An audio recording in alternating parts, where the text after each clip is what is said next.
I've been trying to get to that workflow for years. In theory, it was possible for a while, but I haven't, been able to succeed until now. So I'm excited with that.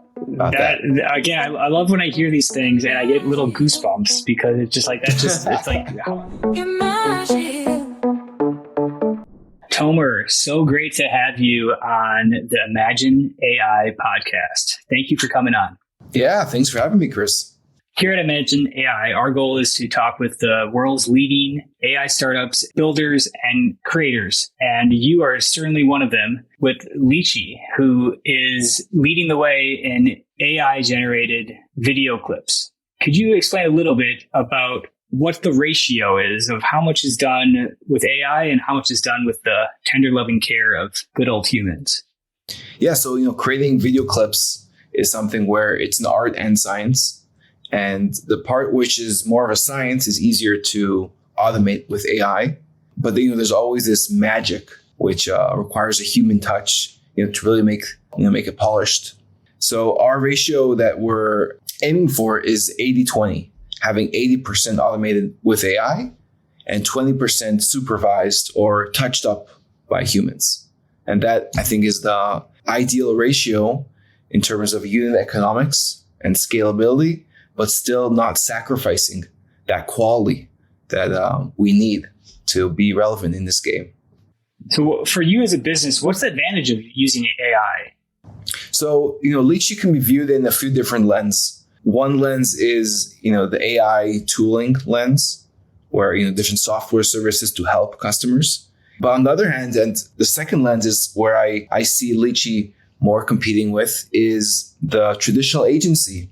That's the place where when you have to edit so many videos and you want to keep that quality highly consistent, then it's very hard to implement AI. And our goal and our advantage is basically competing on price with traditional agencies and being able to offer a different level of customer support, of SLAs, right? Turnaround times, keep it that consistently. That's the big advantage here of how we can use AI to lower costs that would traditionally be very expensive in an agency to a price point that many businesses could easily afford and keep that quality high.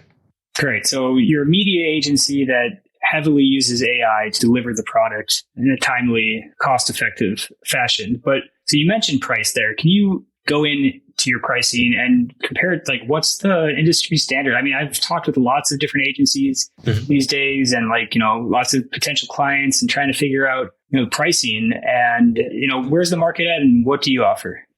Yeah. So generally the marketplace we offer a few different price ranges. Prices would start at let's say $30, $40 if you go to Fiverr or Upwork and look for talent there. The high priced agencies, they would usually charge several $100s per clip, $300, $400. This is, kind of the top of the market, having a dedicated editor that's very, very trained and professional on these clips. And we offer a price point of $50 for a 1 minute clip. And that price point is very similar to, hiring a freelancer, but also offers that scale that you need and that quality assurance. And somebody's going to make sure it's, always perfect. We see it around 8x more affordable than a traditional agency. That's definitely a price point which should make business owners consider if, consuming these AI productized services is a good decision for their business. Mm-hmm. And so what are the plans? What do you offer currently? Yeah, so we try to support the customer workflows. One of our most common workflows is helping businesses with their podcasts or webinar series that they do weekly. So a weekly episode that would come out to roughly 20 clips a month that will be produced from a weekly podcast episode. And that runs around $1,000 a month. And we have a subscription for that. And we also have a different package, pay as you go, for companies who might have, much faster changing requirements. They might be doing several podcasts and have suddenly a huge burst and then have maybe a few weeks that they aren't doing much. $1,000 for 20 clips that's a steal. That's really good. That's Yeah, we get in our agency, we can't offer those prices and make any margin. So tell me about like your team and then who you work with, like your core team. And then if you could talk about your extended team, because I know every agency, they do outsource some of the work. Yeah. So our founding team, we're tech entrepreneurs. We've been software developers since a young age. We've worked in tech. We work with AI. And at first, we tackled this business idea as AI founders would, right? Let's create a sort of AI wrapper. Let's kind of just keep it in simple terms that will utilize LLMs and create these outputs. Although this is our nature using AI, we saw this didn't work. And we needed a much higher touch to be able to provide these. Although we are this AI, rooted team, but we've added and learned this new industry of becoming an agency. And everything we do is slightly different, I assume, than how media or agency folk would tackle it. So we rely a lot on automation and not only, creating the assets like the videos, but everything around our business is automated to a large extent. And that, helps keep our overheads down, which kind of goes back to what you said before about how can you, most agencies wouldn't be able to offer this. So we have this core AI team and we have several other employees which bring more experience from the media world. And yes, we do leverage outsourced talent for some of these touch-ups. The way we manage that is we manage it more kind of like a marketplace. So we have multiple editors that work for us and we keep them in very, very tight guidelines. And we have a very, very extensive quality assurance process. So we can know if these touch-ups are leading to successful outcomes. If not, maybe there's a problem with one of these freelancers. Maybe the quality is dropping. We'll be able to quickly figure out if there's an issue and the system kind of auto-corrects if needed. Why clips? Why, for you personally, why do you do what you do? It's a lot of repetition in a way. It is. It is a very interesting niche, right? Why would you go to clips? So the world of short form video really, I think, should take everyone by surprise because it's a new paradigm of social media, which isn't really social anymore. And I think TikTok was the first platform to really change the game in the sense that we're not seeing content because our friends uploaded it, which was the standard we've seen throughout social media in the last 20 years. But we're seeing content because an algorithm decided this content will be relevant for us. And that's a huge change in the way you can distribute messages. And that's why I think short form video is based on algorithmic feeds is a very interesting place to be in. And our, first product line are these video clips, but we see this concept of taking a productized service like video clips, but it can also be any marketing service. Let's say repurposing the podcast to a blog post, right? An article. That's also a very important use case. So we want to start developing these different product series, all tailored to the same audience of small and medium business owners. And I think the video editing niche as a first go-to market is really topical and it's in urgent demand right now. But it'll be the first, but it won't be the last service. We see this kind of more as a AWS of marketing services that we can offer. All right. So you're touching into some interesting things there because, I agree with you completely that, short form is the game. I mean, that everyone should be getting into short form if you're not there already, if you have long form content. I just talked with somebody that they run this really big conference and they have these huge guests at the conference, had hours of just fireside chats and stuff. But they haven't done anything with that. There's just gold mines and clips in there, and they could be using that to keep the media machine going. Conferences is one example. But I mean, where do you see the future going? I mean, there's going to be more demand for short clips. I agree with you there. But beyond short clips, what's next? Yeah, so I think you touched on two interesting topics. One is industries, right? Which industries are entering the short form video game at which times? I would say right now it's more the early adopters. As you mentioned, there are so many companies and organizations already producing a lot of this long form content. Perhaps they even know repurposing guidelines, the Gary Vee method, but it's so hard to implement at scale. I think that's where it fails. The execution is very hard. So we're seeing some companies take a while to implement that, but that will get better. We'll see more verticals and more industries getting into short form. For example, construction is also an interesting one. Construction companies pay, all these drone operators for hours of filming around their properties. We have doctors and dentists filming some of the procedures and then uploading little snippets to social media, explaining how they do different operations. And we're seeing across the board. We'll see more of that. And in terms of what's next after short form, nobody knows. Traditionally, we see every several years something in this content landscape shifts. Like 5 years ago, short form was in imagination. What will happen the next 3 years, 4 years? What content format will be the popular in 2028? Perhaps we'll all be consuming, video or some type of video in the metaverse, right? We'll have the Apple Vision Pro on our head, and companies will need to repurpose their content into this 3D video media format. Like my theory is that, what are the trends? It's one thing is that everyone's attention spans are getting shorter and shorter. And the other thing is the amount of smartphones being available, the amount of good internet connection, and the ability to take video is increasing. So the amount of organic content is increasing. And then the ability to connect with each other. So there's going to be more video conversations, more podcasters, so more original content, and everyone's attention span is getting shorter. It's just, to me, it's just going to be a short form game in forever until, AR does different things. It's more like a tool, I feel, an enhancer, but it's not for people sitting there watching stuff. But I think just short form is the game, I can't even fathom what would replace short clips of authentic, organic, original content. I understand that sentiment, right? It's always hard to imagine the next step. I think it's going to stay in our lives for 10, 20 years. There might be new formats which may come up, but I agree. I think unless we see even shorter content, but I think we will find this kind of right length of content, which brings the best bang for buck without losing, the context.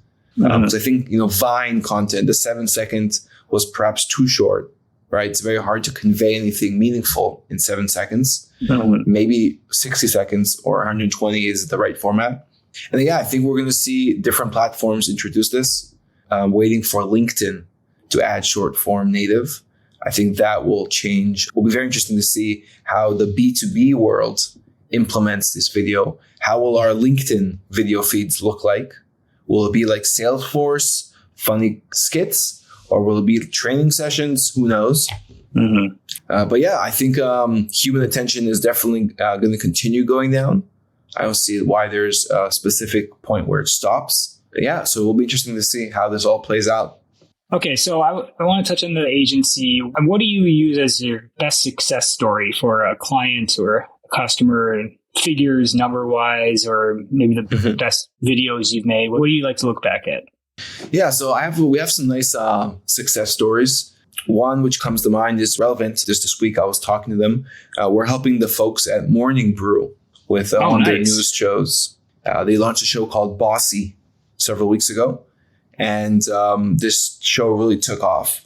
Their content is great, their production is great, and we help them create great clips to go with that.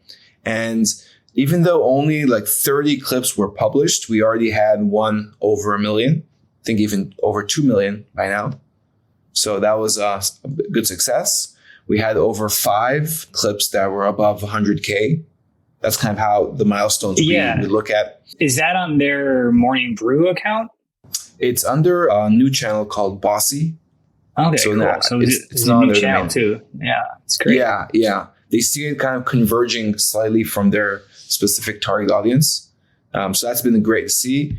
We also work with Shaquille O'Neal's podcast. He also had some amazing clips that he posted on his personal account as well as his business podcast. Wow, that's his team, right? That you're talking with, or did Shaq do you get a little DM from Shaq at all, or? Yeah, so we work mostly with his producer, but I can tell you that he watches the clips himself. He even reviews some of them himself, and they have videos of them all sitting together with him reviewing clips. exactly like me and you do every day. Yeah. So yeah, he's one of the common men in terms of clip revisions, and his content is very unique because it brings also his personal voice and his basketball background, and so that's been really cool. But yeah, there's also a lot of amazing success stories which are not necessarily famous people. It's just companies that are producing good content, and this is driving significant reach through shorts. So every time I see kind of a common man account succeed, and this could mean just 300,000 views a month. For a lot of companies, that's a lot. You'll need millions, especially if it's like a B2B audience. Yeah, 300,000 for a B2B is good. Exactly. So it's not always about the numbers. So I love seeing also those success stories, which are more down to earth, but sustainable. What's the challenging part about running a clips agency today? Demand is a struggle to anticipate. Most businesses, demand is usually very hard to achieve. And here I'm saying demand is not the hardest part. So when your demand can jump suddenly like 50% per month, it's hard to anticipate that and make sure that all systems are working smoothly. That is the hardest thing for us to be ready for this massive growth which could happen, and making sure that the quality doesn't deteriorate. I think that's the biggest thing, and I think that's also where most traditional agencies fall.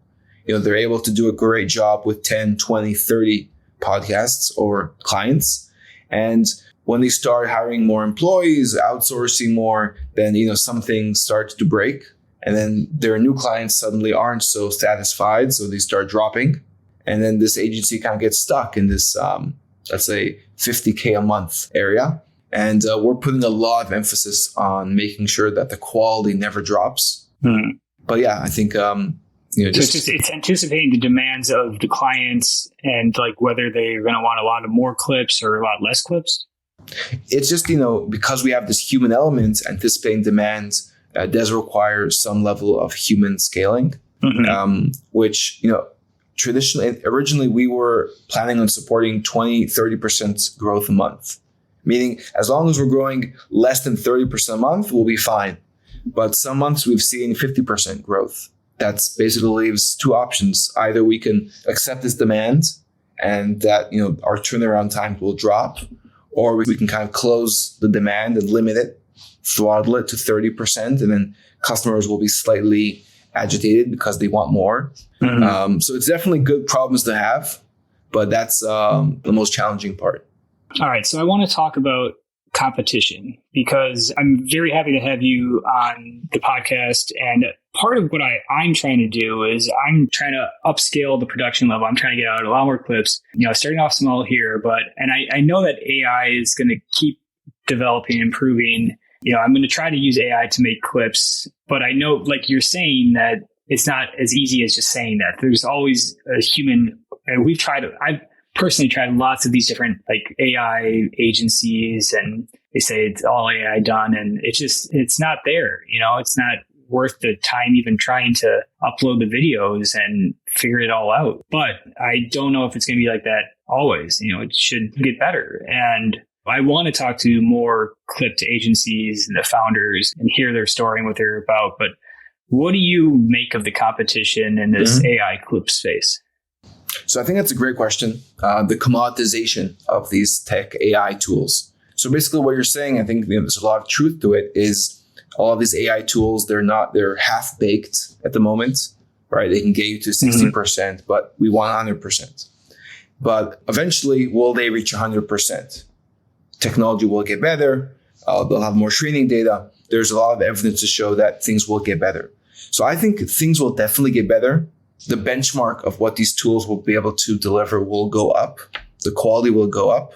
Will we reach 100%? The answer is no, because the goalposts will always be moving. Let's say in a year, one of these tools reaches the point where it can produce a successful clip in today's standards, right? In December 23 standards. In December 24, will that same clip still be successful? Probably not, because these platforms and these content formats have a very quick and rapid life cycles. New editing styles are basically evolving all the time. And we've both seen that on different accounts we've worked on, that there's this natural evolution where you start understanding, all right, this isn't working anymore. We're going to start going this way. That's, I think, basically Darwinism of the social clip world. You want to make sure you survive. We've seen also this with the Alex Hormozy style. In the beginning, it was very successful. People that replicated it were successful. And over time, it kind of got commoditized to a point where you see those subtitles and you're like, okay, I don't want to see this clip. It's probably mass created. I don't know. Yeah. So I think that's a big part of why these AI companies will have a tough time always making sure their model is relevant to the standards of that specific point in time. Yeah, I definitely think that's a good tip for any content creator out there or agency, is just kind of staying one step ahead of what the average look is and like changing it up with it really comes down to like caption style, right? I mean, you can really develop a unique look based on the font and the style of the caption. And sometimes like you haven't seen a style and it just pops out. You're like, oh, that's kind of cool. That's a beautiful font and that draws you in, and you haven't seen it in a while. And it's really just kind of like updating your fonts and caption style every few months or something, I feel. Yeah, it's the fonts, but it's also things like the B-roll, right? Which type of visuals do you use? I think last year when the short form was still very early on, I would see many examples of B-roll like from stock libraries used, and many of these clips would be successful. And today I'm not seeing that anymore. I'm seeing that the ones that are successful have very, very customized B-roll. The ones that just touch that very specific context or have something humoristic in them, and it's not the standard. So I think that we're seeing this commoditization in different levels. The music which is chosen, the B-rolls, the subtitles, how long do you keep each scene, right? You switch scenes every 3 seconds, every 5 seconds, every 1 second. So there's a lot of different layers here. I'm curious if you have questions about the Imagine AI live conference I'm putting on in Las Vegas. Do you have any idea what it's about? I saw some of your posts. It looked like it's an AI conference for tech founders. Yeah. So I'll give you a little bit of the backstory. At the All In Summit 2023, this a few months ago in September, it was at the last night at the Grimes rave party that they had. There was I was just trying to get away from the dance floor and the loud music, and there's this really cool looking guy just kind of sitting at this table, had a drink there. He's got this long hair and he's kind of just chill. I had this guy I can approach and have a conversation with.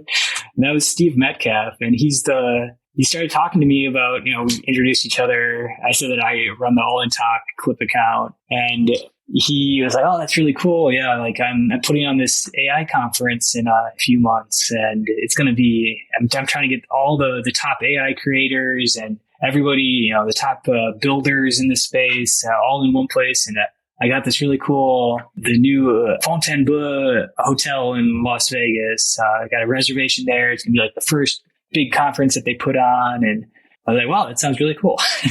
And we, changed. I took a picture of his card and messaged him back. And then, we talked a few times, and he was always kind of like, you should think of coming on here when you leave 20 VC. And yeah, that's what I did. So, I've got sweat equity. So I'm putting in my heart and soul into kind of running the social media accounts and building up steam for it. And then there's always the question of the podcast. I've wanted to start a podcast, and it just kind of made sense that I'm curious in the AI space. It's really fascinating to me, and just kind of build a podcast off the back of this in-person event and kind of just get the clips going and kind of always the name brand out there. And so that's what the goal of this is, to build a community, kind of like All In Podcast has for their fans, and just this AI enthusiasts and AI creators, AI builders. And the goal is, when you come, you're going to learn how to actually use all these tools, what Steve likes to call them AI power tools, and how to use them in your business to improve things, to make things more efficient and be more productive. And so that's, I'm curious about all that too. But I'm just excited to meet people and to fly to, I'm going to be in South Korea at the time. I'm going to fly to Las Vegas and put on a good show. Yeah, it sounds really good. There's a lot of different levels where you can take these AI conferences. I've hosted several conferences also on AI. Nice. I think choosing a lane is always how deep you want to get, to what level. I think having a way to play around with these tools, I think that's a very cool one. There's a lot of, I'm not sure if you checked out these latest versions of Mid-Journey. The images that you can generate now are next level. And if you're able to start using these tools in the process of what we're doing, or other people can definitely use these to make a lot of their work much, much more powerful. Yeah, that's why I'm kind of curious with this clip. Like, I want to use these tools in the video creation, and just like it's me and you talking normal standard Chris style clip, and then but bam, like we put you in a Mid-Journey thing, and you're kind of talking, and you're in space or something, and just like something like visual that like kind of catches the viewer off guard, and like, oh, that looks cool, and then if that's not too much of a process to generate that, and like it's that what I love about AI is that for creators, for people building things, it allows you to do so much more, and it's just like your personal assistant to just ideate with, and to think of idea if you have writer's block, or you've got this concept for a video but you kind of want to play it out more, you just like you can script things out. And I think for creators that kind of to let your mind and creativity wander with the help of AI, and then you've got these tools to actually generate beautiful, intriguing things and then put it out there to the world. It's really cool. Just the progress we've seen in the past 12 months in terms of the quality of some of these models is just very inspiring. And it's getting much, much better very quickly. Yeah, I was going to say that I think the biggest challenge now is one, being able to actually have time to review everything. There's so many coming out, and then there's new versions of things you've already tried. There's a lot of noise. That's probably one of the biggest concerns. And also a lot of people are skeptic about use cases. Right? We've talked about kind of the most basic use cases of taking some text and generating an image, but where does that actually meet most people, most founders, most marketing people in their day-to-day job, right? They have a job to be done. They need to solve it. Does AI always help? No. Can you use it somewhere to help? Probably. And I think that's where most people should focus their time. How can they solve something meaningful with whatever's available today? For sure. Yeah, definitely got to get the meaning out of it, and want to be helping contribute, add more good things. I like the idea of creating more than you consume. Is what I'm trying to do. I want to create more content than I consume. Yeah, that's a good goal. Definitely consume less and produce more. Yeah. Do you have any tips for me as somebody that's been to a lot of AI conferences? What's annoying about them? What don't you like? What do you think's done? People do well? Yeah, so I've probably been to 5 the past year, but I probably got 100 invites. Most of them, I would say the problem is they're too generic. Yeah. They're trying to touch also on kind of the news of what's very popular. And, it's the content is still good, it's true, but it doesn't hit, that very direct, I think, chord which you want to touch on. So I think looking at a very specific use case. So, for example, I hosted a conference that the title was, "Which AI companies should founders not be building?" And that got 1,000 people signed up, 300 attended. And I think that was kind of cut through the noise, because most people are talking about, you can do everything, and, it's so amazing. Everyone should be building AI companies, but also talking about what doesn't work, right? Which industries will have problems with AI. Right, like this last mile that we've seen, what things can be done, or maybe talking about a specific industry, like what can CFOs do with AI for their jobs. So I think right now, I think we've kind of passed that generalistic AI conference level. I think going a bit more niche now, we'll probably be able to, to get very relevant people very excited. Cool. And where was your conference that you hosted? This was together with Microsoft in Tel Aviv, in their offices there. Nice. Yeah. Really cool. Yeah. Just imagine you see now an ad on Twitter saying an AI conference for podcast hosts, right? You would get excited for that. Yeah. Because it's very niche, as would I. Yeah, definitely. Our niche it's for enterprise. It's for big businesses. and business in general. Some of the guests we have lined up, like he's basically gone through like all the big AI creators with like 100K followers, some less than that, but like on Twitter. And like a lot of these people are going to show up and like speak. And it's like the creators, but also the builders. And we're trying to make it a really fun party. It's like the All-In Summit too. You mentioned before you also want to be a bit more practical, right? Show practical tools that people can power use. Tools. Yeah. Actually, like getting to the nitty gritty of, he calls them like, the AI power tools of like, a list of 5 or 10 things that you can use today. And like, how do you use them to be more productive and streamline things? I think that's a really interesting focus, because a lot of the conferences, they're more, get some more knowledge, learn about the kind of high level things that are going on in AI, but talking about the low level, right? The actual tools, how to use them, how to prompt them properly. I think that's a lot of places where most people are a bit afraid. For example, I mentioned Midjourney, right? And their new model is just very high quality. Most people probably don't know how to even use Midjourney because it's a bit complex. Yeah, you have to use that chat interface, Discord, to access that. So, talking also about the practical uses, I think that's it's interesting value offering, because you're basically saying, come to the conference, you're going to leave this conference knowing how to do X, Y, and Z. Yeah, definitely, man. You just made a nice little sales pitch for me. I appreciate that. Now you create the clip. Yeah, that's what we're going for. You're going to learn more about AI in 2 days than you can in 2 years. How long are you in New York for? I'm going to be here for 10 more days. Nice. Yeah, just for the holidays till New Year's. What area in New York are you? I'm on the Upper West Side. Cool. That's near the Seinfeld restaurant, I believe. Yes, it is. Yeah. It is. Nice. I think that was I think he's on 76th in Amsterdam. Mm-hmm. What would you like AI to do with the Seinfeld restaurant right now, if you could visualize? Imagine right now if me and you are talking, like in the booth, their usual booth. Yeah. And we can place our bodies or our faces like exactly in that perspective in the scene. That would be cool. Can Midjourney do it? Can Dolly do it? Yeah. Yeah, you could take the background and just paste our faces on it. It's a bit clumsy, but that can also work. So the top 3 image AI generators now, Midjourney's one, Dolly, Facebook has one. I haven't tried Facebook's. I would say Runway also has an interesting one as a third. Too. Runway ML. Nice. They also have another cool feature where you can give them an image, right? Like a still image, and you can ask them to make that animated. Like the clouds will slightly move. I think that's a really cool model, because a lot of people have stock image or an existing image they can use, and if you can turn that to a video, that's appealing. What are the top AI tools you actually use in your daily life, or in your business? So personally, I have ChatGPT-4 almost always open in a tab. I probably use it several times a day for various things. We use GPT also in our business in several places. And some of them are more, generate the titles for some of the videos, or at least candidates for titles.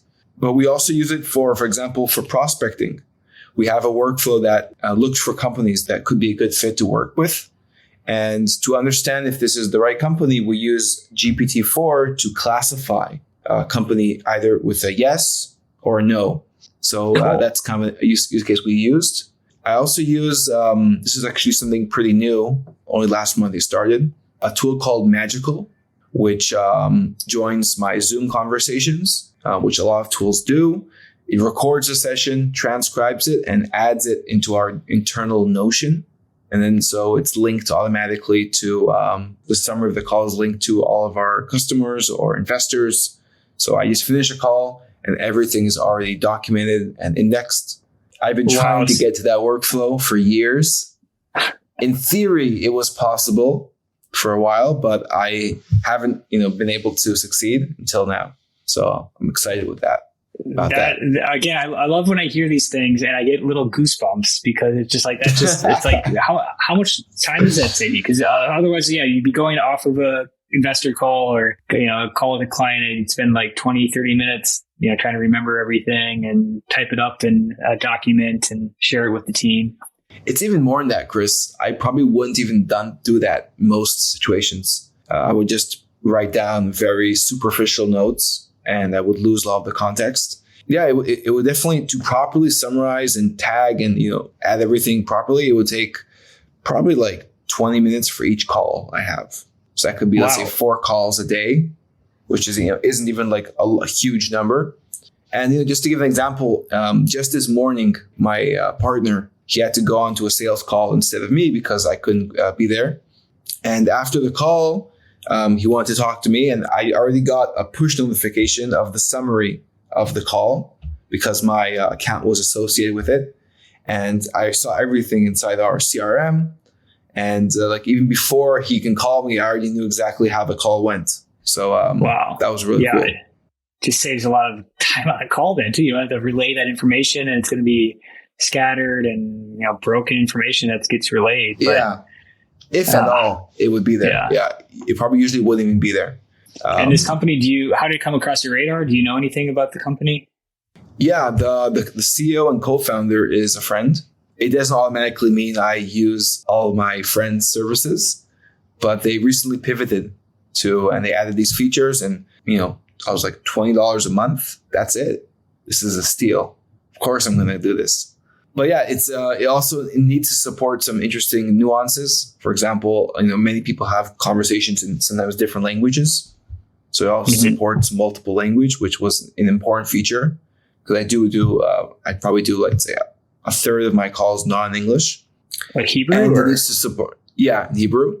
I also needed something which sounds very nuanced, but it's pretty common. I needed it to go back to my CRM, to Notion. And most of these companies have not built an adapter to Notion. So those two things, when I saw it, I was excited. I mean, and that's just like a practical, like, oh, cool. And it's like clearly saves time, and that kind of hooks right there. Like, oh, save 30 minutes of your time. Times 4. Yeah. Yeah. Tomer, it's been a great time talking with you. Thanks so much. Really look forward to seeing how far Lychee goes in the future. And I love talking with you. We've been friends for like 2 years now. So it's really cool to have you on the pod, and look forward to talking to you again. Yeah. Thanks for hosting me, man.